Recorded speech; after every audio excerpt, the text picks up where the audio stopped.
millions of years, mankind lived just like the animals.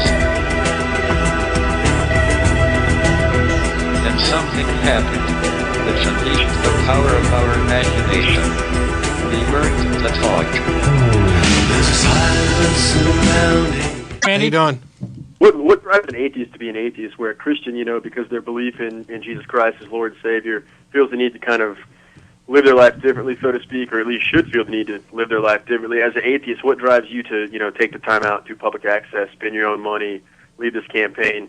What kind of, is there joy from it? What's your ambition? Yeah, I think it's horrible that the U.S. is out killing people because Christians have sabotaged the U.S. AIDS response, right? I think it's a horrible thing, and I think it's pointless suffering.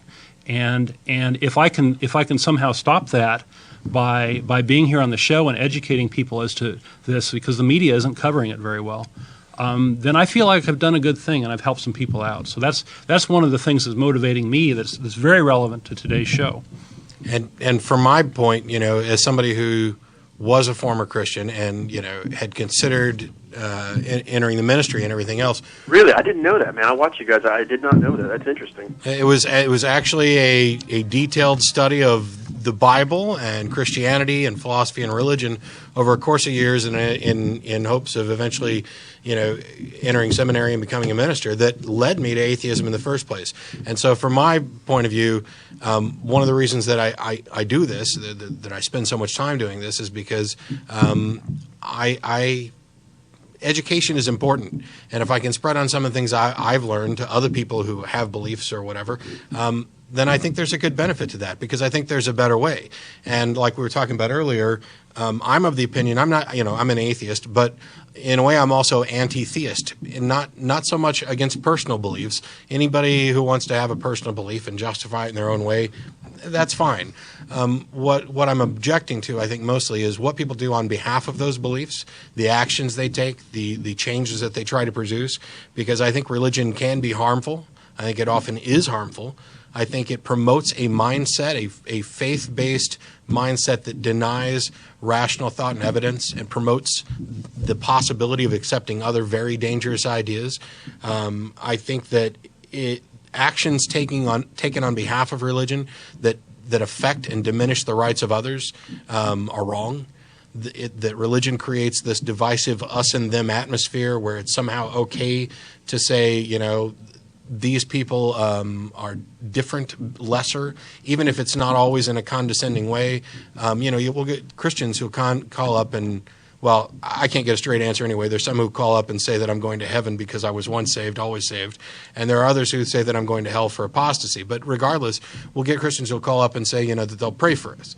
And I know, as a former Christian, that they only mean well, that they're really just saying, based on my personal beliefs, I think your soul is in jeopardy, and I'll pray that doesn't happen. But it's also, in a way, kind of insulting and kind of condescending, because it does refer to a kind of a better than situation. And I think we live in the United States, and what we're seeing with regard to religion usually is as organized religion, and sometimes I'm sure you and most other Christians would agree that organized religion is often misused, and kind of there's some departure from, I guess, the true nature of what a lot of Christians feel about their religion. I mean, if you definitely studied if you went to some seminary and stuff like that, Jesus was pretty anti-religious, from the get-go.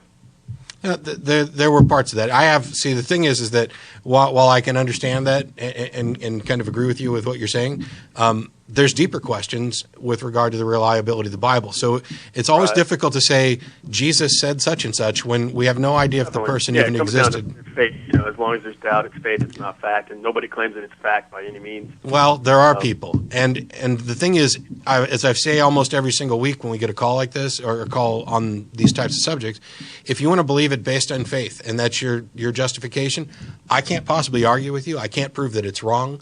I couldn't attempt to, but you're also placing yourself in a position where it's a personal belief that you can't justify to anybody else.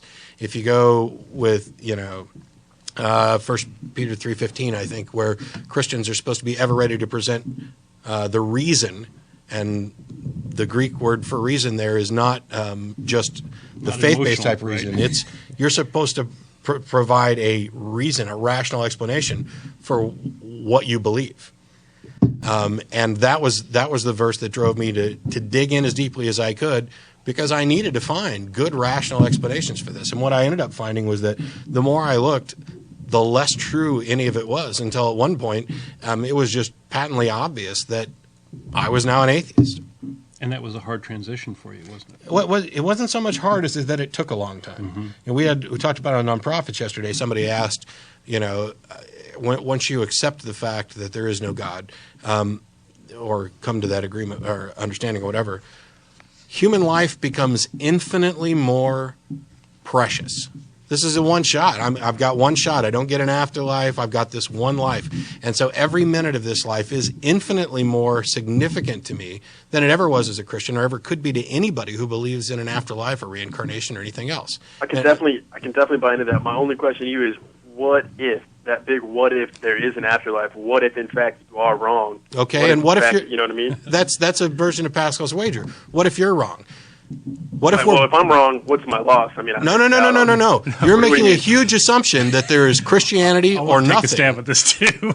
There's thousands of religions. You could be wrong on any different aspect, and some other religion could be right. Some other interpretation of Christianity could be right. And all of us, it could be that all of the religions are wrong. But if any, this isn't a dichotomy. It's not Christianity is either true or there's no such thing as a God, no such thing as an afterlife. That's comfortable for you, I'm sure. No, what I'm saying is either way, like if I'm not following whatever God would be correct, then I would probably experience whatever separation from that God, right? That's all I'm referring to. Yeah, they're all mutually exclusive. In that case, you and I are exactly in the same boat. I could be right, you could be right, or somebody else could be right and we're both wrong, and then we're in the same boat. My thing is that once you realize why you reject all of those other religions, then you'll realize why I can reject yours as well. Because they can't all be right, they're mutually exclusive. But the one truth that we know is that they can all be wrong. How's that? How could they all be wrong? It's possible that there is no God. In fact, I happen to believe that that's the case. So they can't all be right because they're mutually contradictory, but they can all be wrong. There doesn't have to be a God. That's just simple logic. No, just evolution, just science, and how things have panned out. We're just kind of here, and it's just kind of... Yep. Sure. There's also nothing to say that the current explanations of evolution and everything are spot on 100%. But regardless, even if evolution turned out to be wrong tomorrow, that still isn't evidence for a God. That's just evidence that particular explanation wasn't correct. There could still be another natural explanation that doesn't require any kind of divine supernatural influence. A lot of what we see, especially when we see these twists on Pascal's wager, are these kind of false dichotomies where it's an either or. Either Christianity is true, in which case, you're going to burn in hell. Oh, and if it's not true, then we're both right and, or we're both going to just die and nothing happens. Well, that's not necessarily true. There's also the idea within Pascal. Well, you've got a lot of stuff. Well, let me hit this from another angle, and that is, if you choose to believe in Christianity, then you're sort of signing up for some sort of responsibility for the harm that Christianity is doing to the world, right? Yeah, and that's today's topic. I mean, we're talking about the persecution of spreading AIDS. We're talking about the persecution of gays. We're talking about children being molested. This is an artifact of that belief. I think that's kind of a stretch. That's like saying that you guys would be responsible for an atheist who killed somebody because he's an atheist. Y'all kind of had a hand in that. You believe the same thing. No, it's not like that at all. We're not saying that every Christian is individually responsible for the actions of any other individual Christian. I thought that's what you were just referring to. No, what we're saying is that what we're talking about is organized religions, specifically Christianity's group effect on society. When if you happen to be a Christian who, let's say, doesn't have a problem with gay marriage, then you're obviously not part of the problem. But the bulk of the people who share the label that you've adopted, acting in concert, have this group effect which opposes gay rights. It opposed slavery. It opposed women's rights. It opposed abortion rights, reproductive issues. Right. It's, you're not individually responsible for the actions of the other individuals, but the group also has tenets and dogma that are pushing this. Atheism doesn't have any such thing. There are no tenets or dogma in atheism. There's some nutball atheists. Luckily, one of them, Larry Darby, just decided not too long ago he wasn't an atheist. So I'm no longer saddled with explaining why somebody who's supposed to be reasonable is such a nut. Right on. I think it's kind of reasonable. I mean, the people who always float up to the top are usually the dregs, and the stuff that catches the mainstream is usually not what really exists most of the time. So, I mean, you're going to get people who rise up and who are on TV and have this message and go to the government and stuff like that. But I don't know, man. Once again, I got to come back to Jesus, and you can say, well, maybe he's real, or maybe he came to the Bible that way or not. But just the message alone of him coming through from the poor, from the people on the street, it being a grassroots movement. Like, I think that's what Christianity is about even today, and I think there's so many people who are doing those good things and loving people. There may very well be people like that. I think my point to all of that is that while there are good things that religion can do, all of those things can be accomplished without religious involvement at all. There's no positive social benefit that we can get from religion that we couldn't get without religion as well. And if you're just wanting to look at, for example, the things that Jesus has reported to have said in the New Testament or whatever, you also can't look at all those and say that they're all good, because like I pointed out earlier, he said, sell everything you have and give it to the poor, and don't worry about anything because God's going to provide everything you need. I think almost every person that you would even consider to be a true Christian would think that that's probably pretty bad advice. It just doesn't work that way. Well, but rather than having them stuck with saying, you know what, I tried this and God didn't provide, which would completely remove the pillars of their religion, they just ignore that. I guess I haven't heard too many people who have actually done that, you know, and actually seen how it turned out. I would be interested to see how it would turn out. Well, then do it. Sell everything you have, give the money to the poor, wander the earth like Cain, and see how long God provides for you, and see what benefits and what fruits come from your labors. I think you already know the answer. I think you're just trying to avoid it like everybody else.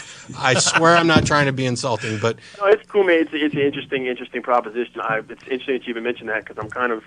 Yeah, I mean, most people would say I'm crazy with some of the stuff I'm contemplating, but, you know, that could be a pretty interesting walk. Maybe I can get back to you guys at some point. I'm not going to make any, you know, proud professions here that I'm going to go and do that, but, I mean, I agree with what you're saying, and I think that if a lot more people interpreted it kind of how you're interpreting it with that hard line, I think we might see a more powerful existence of a God. So, you know, we can. There's no point. I'm not going to try to convert you guys or vice versa. But I mean, I just kind of was interested in what would make an atheist stand up there and put the money out there and put the time out there and do the show, kind of lead a.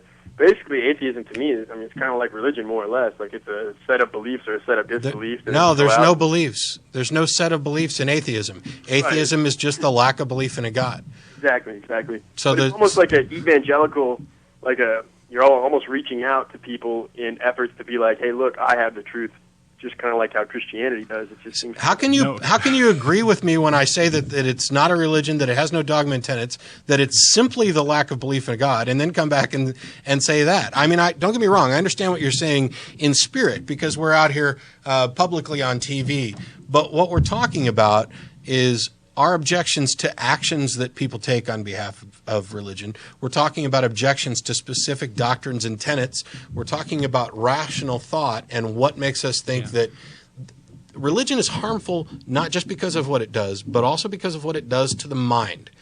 If you have to get rid of or compartmentalize beliefs so that they're no longer subject to critical examination and they're based on faith, then that opens you up to believing all sorts of dangerous things. But anyway, I don't want to let this go on too long, so we're gonna let you go, Randy, because he's got a lot of stuff to get to. I'm always willing to have good philosophical discussions, good religious discussions. Hell, we can pick apart the Bible to show where my opinions on the Bible disagree from your opinions.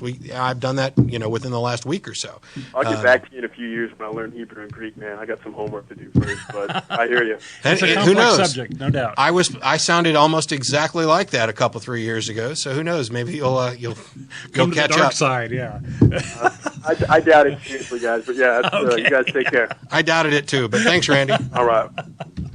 I mean, I'm kidding, of course. As if I started my search going, maybe I'll end up an atheist. The God of the Old Testament is arguably the most unpleasant character in all fiction. Jealous and proud of it. A petty, unjust, unforgiving control freak. A vindictive, bloodthirsty ethnic cleanser. A misogynistic, homophobic, racist, infanticidal, genocidal, filicidal, pestilential, megalomaniacal, sadomasochistic, capriciously malevolent bully.